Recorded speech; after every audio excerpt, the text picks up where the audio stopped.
Hey y'all, what's going on? Welcome back to the Chatty Reese Show. So tonight, Love and Hip Hop came on. You got season 7, episode 3, beginning and ending.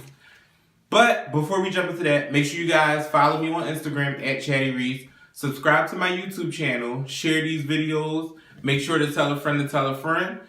And also make sure you click the bell below so you'll get your alerts whenever I upload anything. Without further ado, let's jump into this messy episode of Love and Hip Hop. So the episode started off with Mimi basically meeting up with Stevie. So Mimi's like, I refuse to sit back and let Stevie J torture another woman and take advantage of another woman, and it's not my business, and that's the leader that asked me to get involved, but I'm going to meet with Stevie, blah blah blah. So she gets into the bar, Stevie's waiting, he's taking everything as a joke, but he sees Mimi is not joking, so he was like, I don't want to talk about this, let's move on. And Mimi's like, no, every time I'm getting in your ass, basically, you want to say you don't want to talk about it. So then he goes into the contract and he was like, if she want to just be comfortable with being Instagram famous, getting paid to do a post, and getting paid to do these little club bookings, that's fine. He was like, if she even farts too loud, I get 30%. And he put her in a 5-year contract to get 30% of any money that she made. The same thing he did with Jocelyn. And Jocelyn was stuck in that contract and kept fighting to get out of the contract. Bullshit. So next we get Jessica Dime. We see her coming out the bathroom. She's all excited. She's still on her wedding bliss and her engagement bliss. She got engaged to basketball player Sean. He's an overseas basketball player or whatever. And they're taking a pregnancy test. While they're waiting for the results, he goes into like her needing to talk to her mom or whatever and make up with her mom. And she was saying how, you know, she's going to need all her mom help if it does come out that she's pregnant, etc., etc. So Jessica Dime starts crying and she's like, I might be crying for nothing. I need to find these results. Let me figure this out. And he gets the result and was like, we're pregnant. So surprised, Jessica Dime and her husband and her fiance Sean are having a baby. Next, you get Estelita and Erica meeting up with Spice.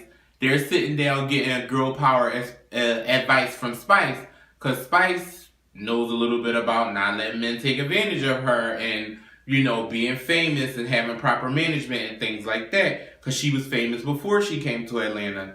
So basically, Spice started digging at Estelita's ass like, look, I know the struggle. You haven't had to walk to school with no shoes, no food, no water, barely having clothes on your body.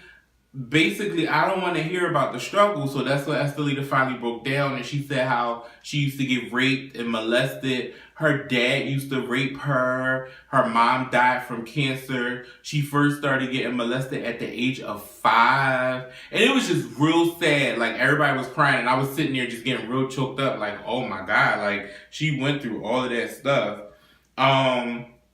So right after that happened, she just basically, Erica was like, I gotta help you get out this contract. We're gonna get you out of this. So after that, we jump to a scene with Tokyo Vanity. Go best friend, that's my best friend. You better. I'm gonna say that every time I go to Tokyo. I told y'all I love her. But we get to Tokyo and her bum ass boyfriend. You could tell that he's gonna be a lame and that he's gonna be a weirdo and a jerk. Like, I'm just looking like, I hope this was like some Atlanta hookup for her that Mona put together for her, because he just looks weird and lame as fuck. Like, he just looks lame. Yeah, he just looks lame. So they sitting there talking and he's telling Tokyo like, look, you could have stayed with me. You over there staying at your producer house. You could have stayed with me. Tokyo like, no, that's okay. Like, I'm not compromising my virginity, because she's a virgin. Took 23 years old. She's a virgin. Never had sex. Her reasoning for that is she's not saving herself for marriage, but she's not rushing into it either. Like, he making jokes about it, saying, oh, you gonna give me that pussy. He didn't say pussy, but he was just basically in a nutshell, like, I'm gonna be the first one to hit that. And I'm just looking like, ew. Creepy. Anyway, so right after that, we get Sierra and BK chilling, and then she start explaining to him about what happened with Shooter and the girl at the shop, and him supposedly having a 2-year-old baby with one on the way, etc., etc.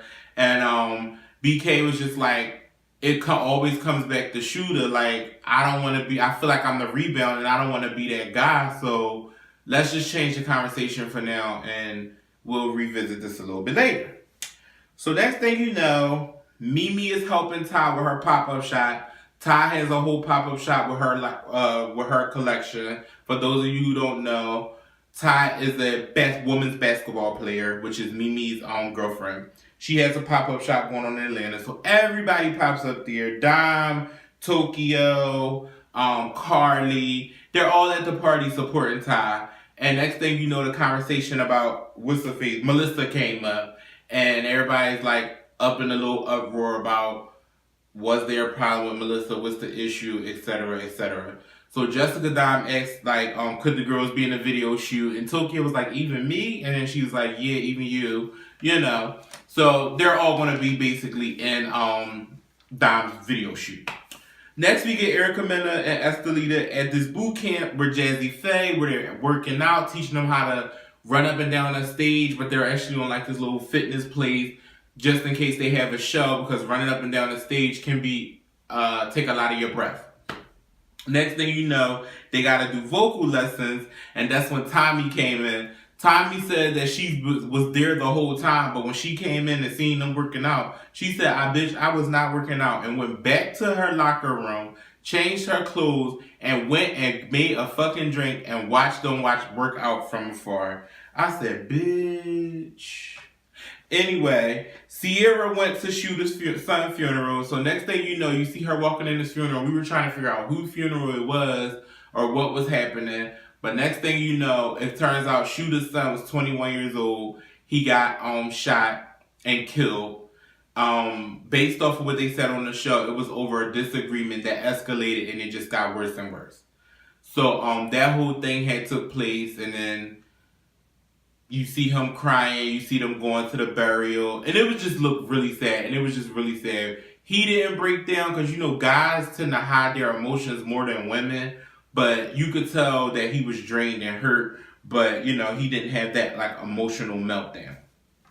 So right after that, all we see is Dom running to the bathroom, and she's, like, throwing up. She's having her morning sickness from being pregnant or whatever, but nobody knows that she's in the bathroom throwing up at her video shoot. So next thing you know, Ty and Melissa is going back and forth. Melissa walks in, and because Dom's trying to do this kumbaya thing, and they're going back and forth over Mimi. Whether they're friends, how real was their friendship? Was there a friendship? Is this? Did you stop talking to her because of me? This and it is like y'all are 40 years old and y'all going back and forth over some high school topic bullshit. I really couldn't believe it. I was just sitting there like, the nerve. Like, y'all really sitting here going back and forth. And then when Melissa walks away, Ty and Mimi gets into it, and Mimi walks off. I'm like, yo, this had to be the most dumbest disagreement or argument ever.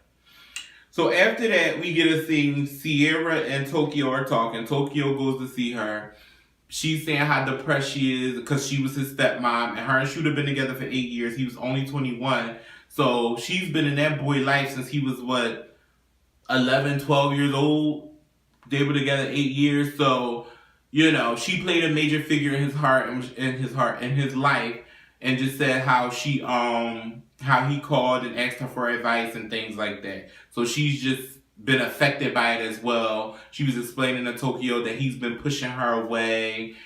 She paid for the repast and everything, and after that he kind of pushed her away or whatever, and she was just like, I haven't been outside, I haven't been communicating with anyone because it's been hard for me too. That was my son too, like my stepson, like I'm hurt. And she was like, she don't want to go to him with the information about the kids because at this point it's pointless, and she don't want to give him the divorce right away because she don't want him to feel like she's abandoning him. Bye. I'm leaving. I'm sorry your child passed away, but one thing ain't got nothing to do with another for me. And that might come across heartless, but baby, you still did dirt. It just so happened we were getting a divorce and you knew that. It just so happened that in the process of us getting a divorce, your son got killed. That might sound harsh, but it's not harsh. You can't allow something like that to force you to stay somewhere where you're not happy and when someone has done you wrong. It just so happened. Because at the end of the day, if his son didn't get shot and killed, you would be signing divorce papers unless you're just putting on for the show and really have no intentions on divorcing this man.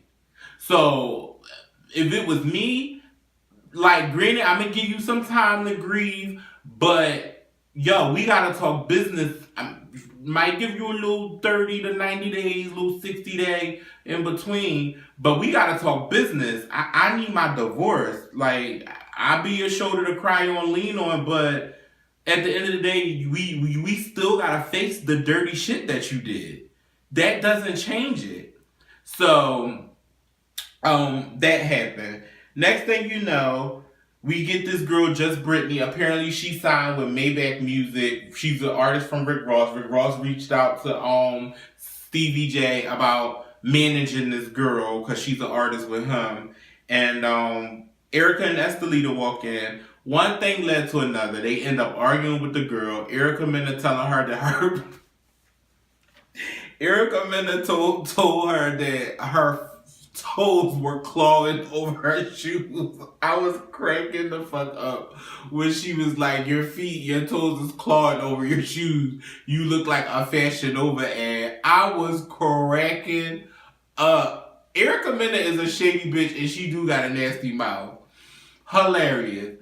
So right after that, we get Bartier Cardi. I'm going to give my thoughts on that in my review. And then right after that, we jump back into the scene with them. Long story short, Stevie J kicked them out of the thing and the episode ended. This episode wasn't too much.